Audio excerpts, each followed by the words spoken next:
Every day on Air Talk, Larry Mantle gets answers to your questions about COVID. And now, you can get Larry's daily COVID update on a new podcast, COVID in LA. Listen at LAist.com, on the KPCC app, and wherever you get your podcasts. Welcome to the Film Week Marquee. I'm Larry Mantle with critics Tim Cogshell and Lael Lowenstein.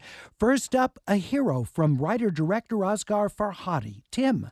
A Hero is a very, very strong film from Farhadi yet again. It's a film crafted in the way that he crafts films, where there's an argument on both sides. And it's very difficult to sort out these arguments. I think it's another film, like A Separation, that people will find very, very interesting. Lael. Farhadi is a master of tone and ambiguity. In this kind of ethical dilemma he portrays here, the man who is a hero may or may not be a hero. And so there's some irony and ambiguity to the title of it. It's really well acted. Nothing in Farhadi films is ever straightforward except the director's camera work, which is very clean, handheld, and no music. It's a wonderful, wonderful film. He takes us back to Iran in A Hero, which is in select Laemmle's theaters and begins streaming on Amazon Prime Video January 21st. Licorice Pizza from writer-director Paul Thomas Anderson is now in wide release. Lael. I love this film. It's a Valentine to LA in the 70s.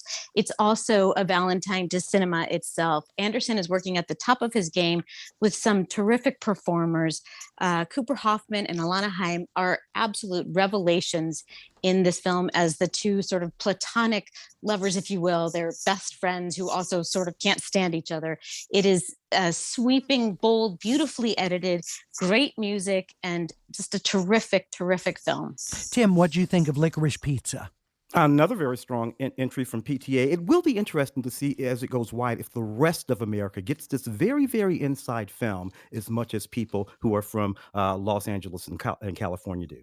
Licorice Pizza's rated R and wide release. The 355 with Jessica Chastain, Penelope Cruz, Diane Kruger, Lupita Nyong'o, and Bing Bing fan Simon Kinberg directs. Tim.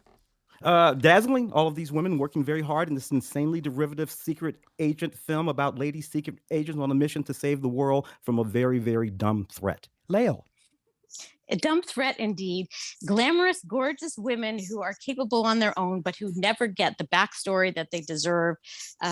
Great actresses put together in a sort of limp scripted movie that really should have been so much better. It would have been nice to see them in the film that they deserve. I believe it's being positioned as a franchise.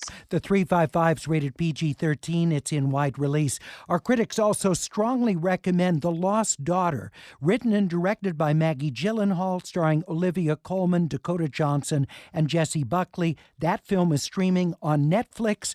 They also highly recommend the Japanese animated film Belle. It's Charles Solomon's favorite film of the year from Mamoru Hosoda.